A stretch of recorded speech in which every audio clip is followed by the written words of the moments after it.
विनोद बाबू भी हमेशा कहले पढ़ो और लड़ो, लेकिन आज हम लोग अगर विचारधारा के कभी समझे नहीं पढ़ो के मतलब तो समझ रहे कि किताब पोथी पढ़ना है, इतिहास भूगोल विज्ञान की जानकारी लेना है, लेकिन जब लड़े के बारी है लेना तो गोतनिया से लड़ लो, भैया से लड़ लो।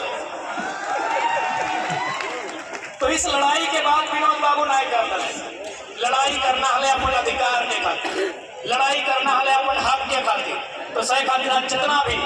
और साथ ही साथ चूंकि यहाँ श्रीमती पाटिल मैडम आयल हथिन, और साथ बहुत सारा महाराष्ट्र के नगर के चुनित पदाधिकारी हथिन, जनप्रतिनिधि हथिन, अपनी से आग्रह करवाए, चूंकि हम हिंदी में आग्रह करवाए कि जितने भी यहाँ अतिथि के रूप में महाराष्ट्र के लोग आए हैं, मैं आपसे आग्रह करना चाहूंगा, मैं आपसे विनती करना चाहूंगा कि हमारे जो झारखंड के लोग हैं बहुत भोले भाले लोग हैं, बहुत सरल लोग हैं, ये इस माया नगरी से माया की नहीं दया की अपेक्षा रखते हैं।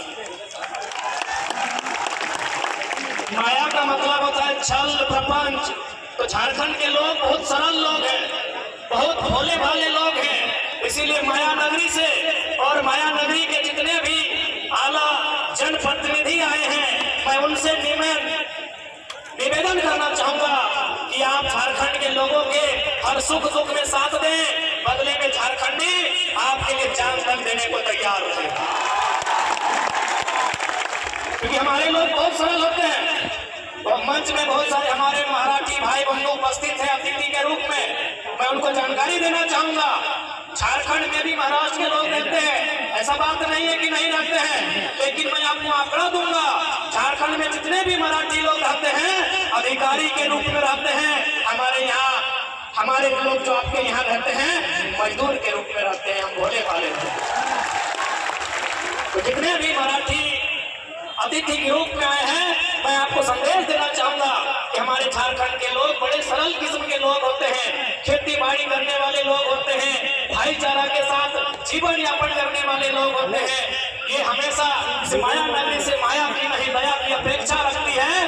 मैं आपको तमाम आंकड़े दूंगा कि आपके लोग भी हमारे राज्य में रहते हैं, अच्छी बात है, हम भी उनका आदर करते हैं, सत्कार करते हैं, सम्मान करते हैं, लेकिन जाके जांच कीजिएगा वो अधिकारी के रूप में रहते हैं, किसी कंपनी का जीएम है, किसी कंपनी में सीएमडी है, हमारे लोग यहाँ दुकान में है, हमारे लोग यहाँ मजदूर के रूप में है, हमारे लोग यहाँ ड्राइवर के रूप में है, हमारे लोग यहाँ वर्कर के रूप में है, क्योंकि झारखंड के लोग हैं हम लोग सरल स्वभाव के।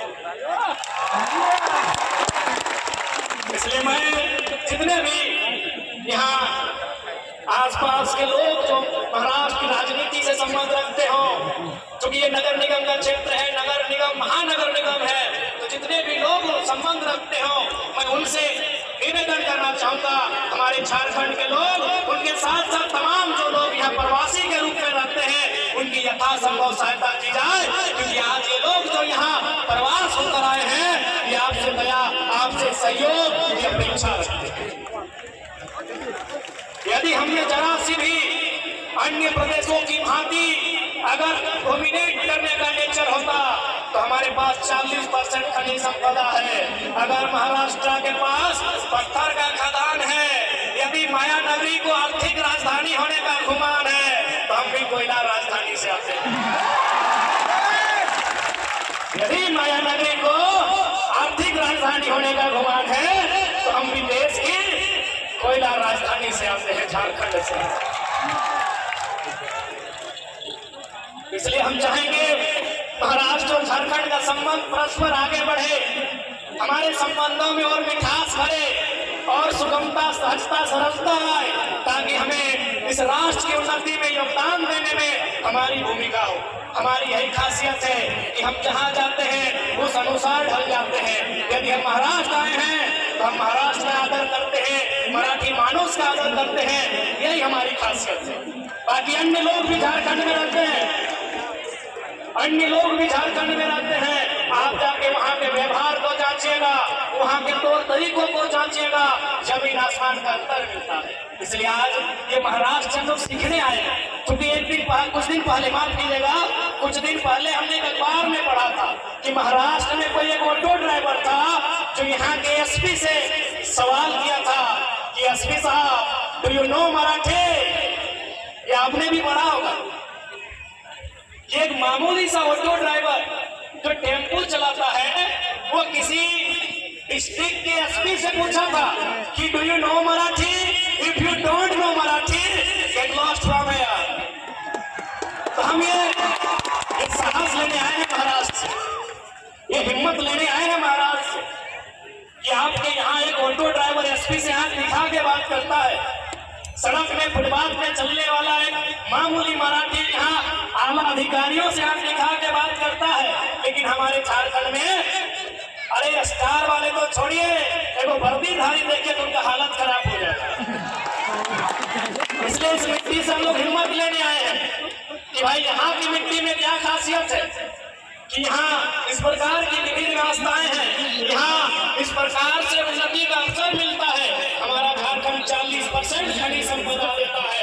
धनबाद में अगर कोयला है तो कोडरमा में अभ्रक है, तो गिरिडीह में बेसकीमती लकड़ियां हैं, तो पत्थर है, तो कहीं लोहा, तो कहीं तांबा, तो कहीं यूरेनियम, तो कहीं थोरियम, तो कहीं लिथियम, तो कहीं मीथेन का गैस। हमारा झारखंड खनिज संपदा से भरा हुआ स्टेट है। अगर हमारी गवर्नमेंट, यदि हमारा सरकार चाहता है, जल्दी हमने सरकार में चाहता है ना, हमारा पूजा 6 महीना में कम से कम 10% प्रवास के समस्या के समाधान कर दे। आंकड़ों के मुताबिक रांची में लगभग 13,000, धनबाद में 8,000, बोकारो स्ट्रीमों में 6,000 व्यक्ति हैं। लगभग कुल मिलाकर बड़े छोटे जो मैन्युफैक्चरिंग कंपनियां हैं झारखंड में, लगभग 55 से 60,000 के आसपास है। आप गुणा करके देखिए, अगर एक कंपनी में 100 लोगों को भी रखा जाए तो 60,000 कंपनियों में कितने लोगों का जगह बन सकता है? लगभग 60 लाख। 60,000 में अगर 2 को जीरो डालेंगे तो 6 लाख और एक जीरो तो सीधे 60 लाख। मजदूरों की संख्या कितनी है प्रवासी?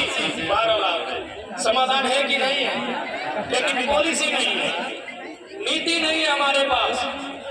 हम यहाँ आके मिले, हमारे भाइयों ने बताया कि हम ड्राइविंग करते हैं। अरे भाई ठीक है, आप ड्राइविंग करते हैं तो हमारे झारखंड में लगभग 7 लाख किलोमीटर तक सड़कों का जाल बिछा है। हमें ड्राइविंग का अवसर झारखंड की सड़कों में दिया जाए। हमने थोड़ी कहा कि हमें ड्राइविंग का हुनर है तो हमारे हाथों में डॉक्टर वाला छुरी दे दीजिए, किडनी की जगह गुर्दा निकालने का। हमने ये थोड़ी कहा।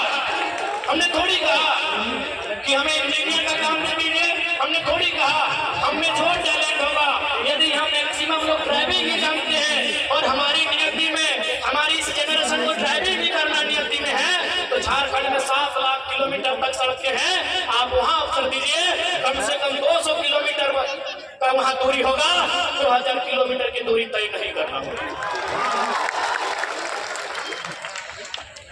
तो आखिर हमारी पीड़ा की, हमारी वेदना, हमारी तकलीफ का अनुभव कौन करेगा? इसलिए आज जितने भी प्रवासी हैं, मैं मानता हूं यहाँ जितने लोग आए हैं, आप भी नहीं चाहते होंगे कि हमारे जो आने वाली पीढ़ी हो वो प्रवास का दर्द झेले। मैं मानता हूं और इस बात में सच्चाई भी है। लेकिन आज कहीं ना कहीं, चूंकि इसी मन से मैंने देखा जो वक्ता थे जिन्होंने, किसी ने अपने रब को याद किया, किसी ने भगवान को याद किया, किसी ने खुदा को याद किया। चूंकि मैं मजदूरों के लाया हूं, मैं रोटी की बात करूं। मजदूरों का सबसे बड़ा धर्म रोटी का होता है। तब वो संबंध नहीं रखता है कि आप किस धर्म की मान्यता रखते हैं, आप किस धर्म के प्रति आस्था रखते हैं। एक मजदूर का जो धर्म होता है वो रोटी का होता है। मैं मजदूरों के बीच आया हूँ तो मैं रोटी की बात करूं। क्योंकि भारत एक संवैधानिक देश है, ये नियम कानूनों का देश है, ये देश कानूनों से चलता है और कानून के रखवाले हमारे सांसद होते हैं, कानून के रखवाले हमारे विधायक होते हैं। अब तो आपको राजनीति को भी समझना होगा, आपको रोटी के साथ साथ राजनीति को समझना होगा। क्योंकि देश के 5वें प्रधानमंत्री माननीय चौधरी चरण सिंह ने एक लाइन कहा था कि अरे ओ किसानों, एक नजर रखो खेत खलिहान पे, और दूसरी नजर रखो लाल किला के मचान पे। ये मेरा कहना नहीं है मेरे भाइयों, ये लाइन मैं नहीं कह रहा हूं। इस देश के 5वें प्रधानमंत्री, किसानों के मसीहा, किसानों के प्रधानमंत्री माननीय चौधरी चरण सिंह ने कहा था कि एक नजर रखना खेत खलिहान पे, कि एक नजर रखना खेत खलिहान पे और दूसरी नजर रखना लाल किला के मचान पे। इसलिए लाल किला का मचान यानी राजनीति से है, लाल किला का मचान यानी पॉलिटिक्स है। आपने लाल किला के मचान पे नजर नहीं रखा क्योंकि आप अपने रोजमर्रा की जिंदगी में इतना व्यस्त हो गए, इतना व्यस्त हो गए कि आपने जो राजनीति का मचान कहा जा रहा है इसे लाल मचान कहा के संबोधन किया गया है, आपकी नजर वहां नहीं रही। इसलिए मैं आपसे कहना चाहूंगा, आज मजदूरों की बात, मजदूरों की पीड़ा राजधानी के साथ साथ देश की राजधानी दिल्ली तक में जाना चाहिए, लेकिन वहां तभी जाएगा जब आपके बीच के नेतृत्व करता वहां तक जाएंगे। आप बताइए, अडानी अंबानी के नेतृत्व करता जाएंगे तो हमारी बात रखेंगे? रखेंगे? इसीलिए तो सरकार लेकर आई थी 3 कृषि कानून, चूंकि कानून बनने से पहले अडानी साहब का गोदान बन गया था। तो जनता जानती है